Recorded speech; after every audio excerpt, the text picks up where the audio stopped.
Hello folks, Dick Fairburn here.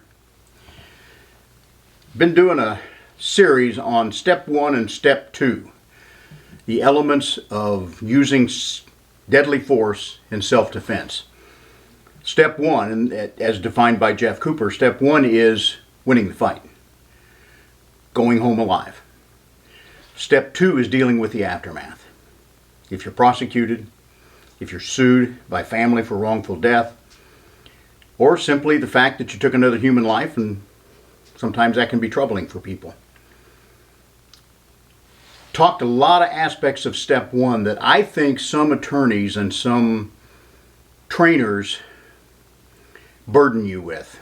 That the way they try to prepare you for the step 2 issues can affect how well you perform in step 1. And how I disagree with some of the teachings that are out there. And you're welcome to go back and look at the whole series. Now I'm at step 2. And this is the big one. This video is the big issue in step 2. And this has already caused the most controversial comments on this series that I've done. And I've only touched on the subject in passing. Should you talk with the police after a shooting? Agree to an interview, make statements at all, or should you invoke your Fifth Amendment right to remain silent and to request counsel before you are questioned? Stick around. We're going to talk about this very hot topic.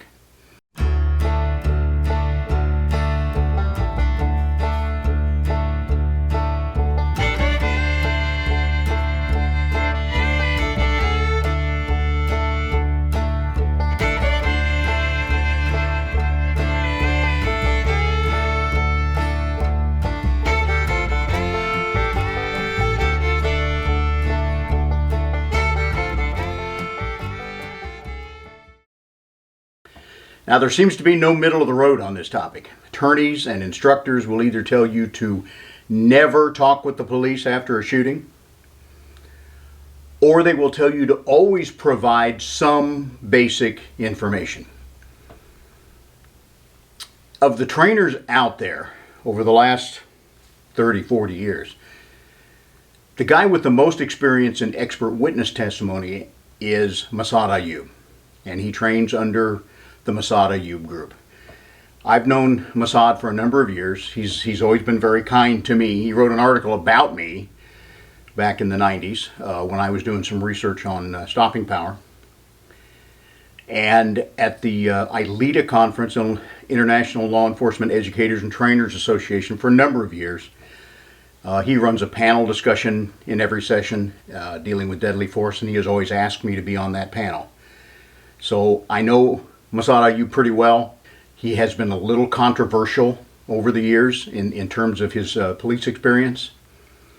But I'm telling you, he knows what he's talking about in terms of expert witness testimony and some of the problems that can develop in step 2. In 1980, he released a book on self-defense issues, one of the very first of its type, and it was called In the Gravest Extreme. Originally, Masada Yu recommended that you invoke your Fifth Amendment right and remain silent. He's now modified his teachings a little bit based on years of experience. So many trainers now do recommend that you interact with officers on the scene of a shooting at least to a limited degree.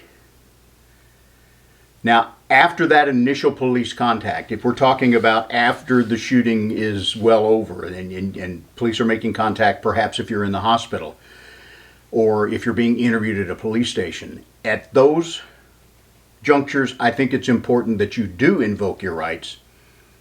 You require legal counsel before you get involved in questioning. But at least at the scene, it's important that you provide some limited basic information. Now, what is it that you should discuss in the aftermath of a self-defense shooting? I think one of the most important facts you can do is to describe your adversary or adversaries and describe the weapons that they may have used during this attack. especially since they've probably fled the scene now. You know, if you've got a body laying in front of you, then it becomes less important. But if you've been involved in an altercation and your adversary is gone, the police are going to be looking, and they have it's only fair to them to give them a good, accurate description as best you can of your attacker and the weapon that they might have had. That's for the safety of the officers. And it's also going to be a big advantage in, the ultimate capture and getting this person into custody. Now, whatever you do, don't make up a story. Don't think you're going to fool anyone, because the truth will come out. And if you make something up that's later disproven, then you suddenly are painted as the liar, and that whole investigation is going to reverse. So be truthful. You've just been in a horrible, exciting, dangerous incident. Your brain is fogged by stress.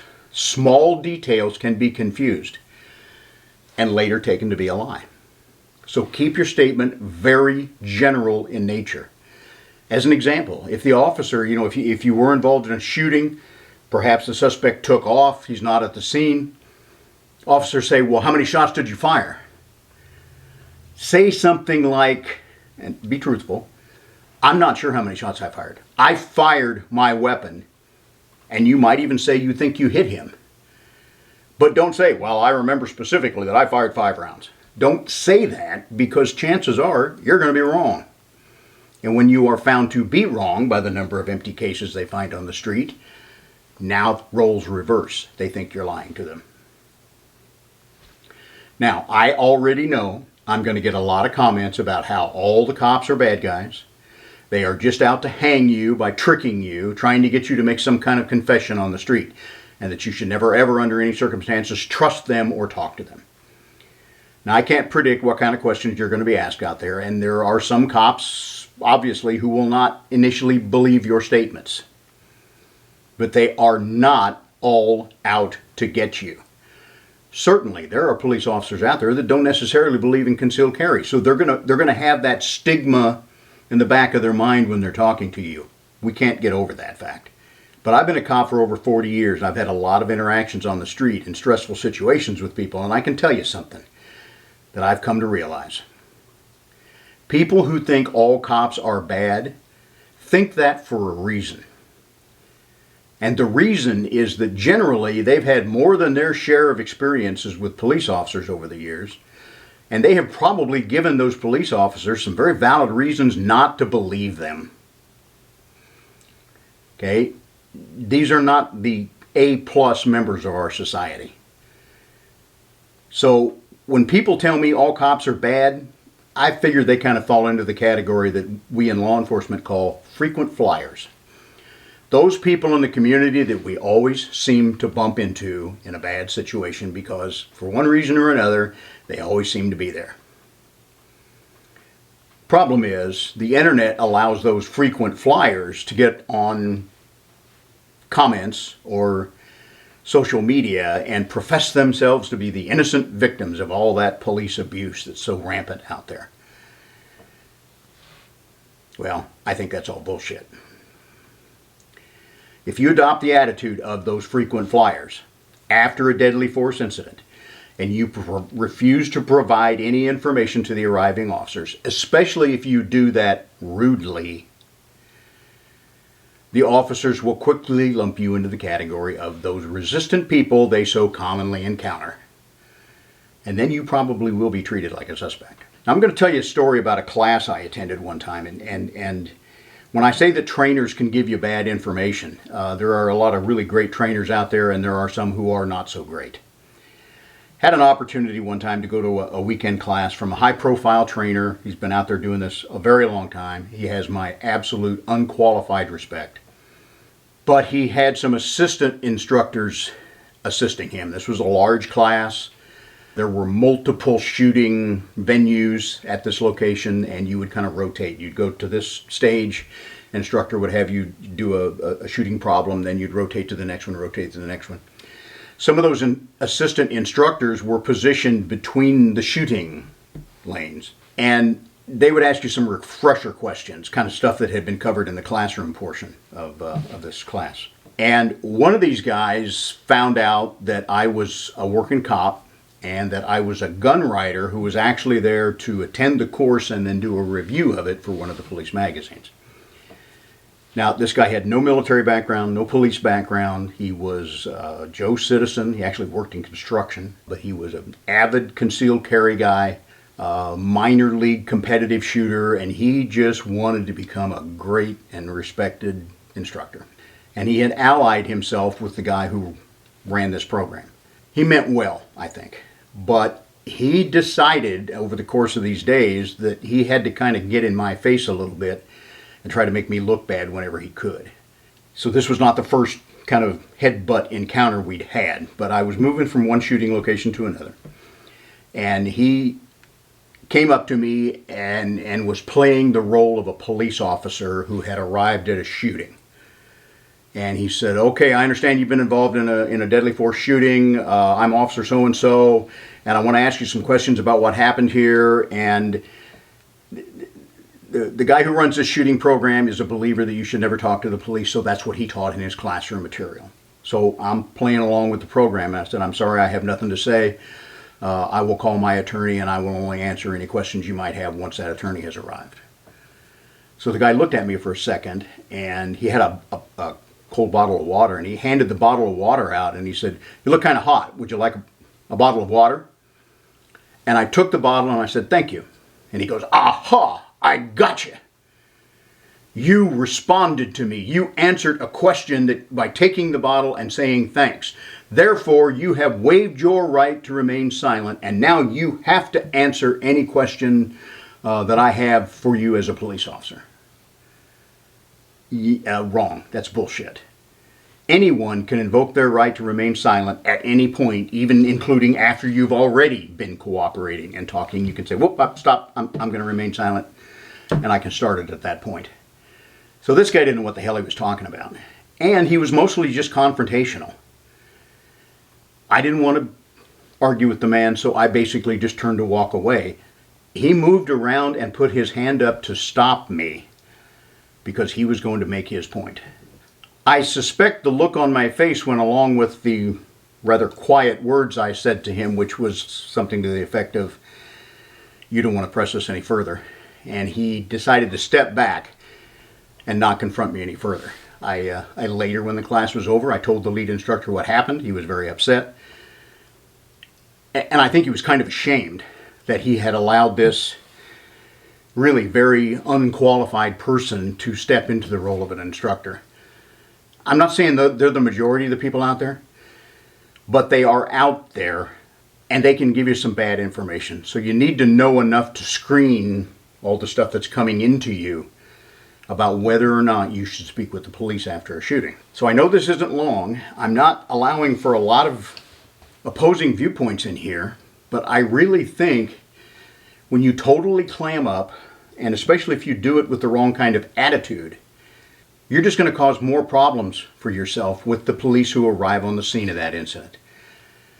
Be as open as you can be. Be cooperative to a limited degree. Make generalized but not specific statements.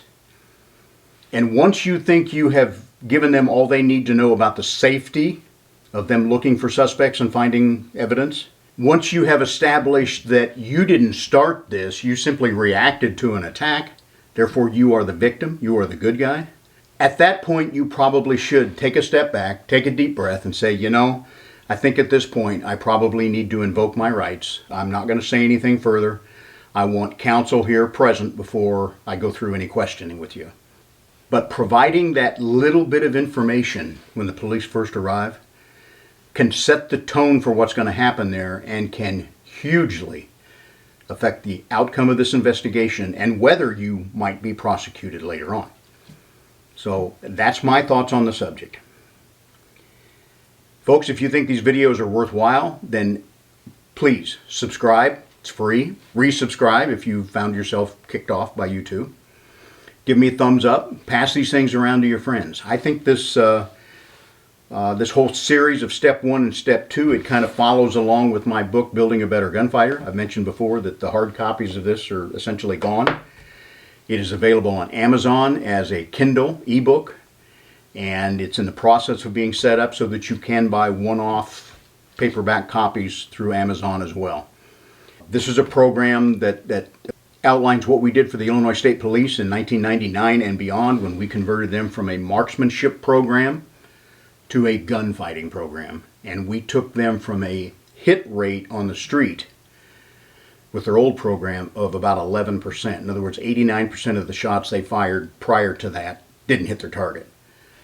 A few years after this new training program went into effect, their hit rate had gone up to 62% with handguns, and that's the highest I've ever seen documented. So I think the information I provided is worthwhile. I caution you to take the information you get from instructors and attorneys with a grain of salt and make your own decision about how you're going to proceed. So, thank you, folks. The next thing I'm going to do now is a kind of a case study of two different situations where self-defense was used. Attackers were killed, and the defenders were prosecuted. Daniel Penny, where he used a chokehold on a man in a subway in New York City, very recently exonerated. And going back a few years to about 2020, Kyle Rittenhouse, who shot 3 people, killed 2 of them in a riot in Kenosha, Wisconsin. In both cases, they did some things wrong, according to what the instructors would tell you, yet they were exonerated at the criminal trials. And I think it points to the climate of this country still willing to accept the fact that we have the right to self-defense and that the bad guys shouldn't be given any special treatment. So, thank you for watching. I hope you all have great holidays. Folks, be safe out there. Okay, we got them both here now. You ready? Bud got one. Ginger got one.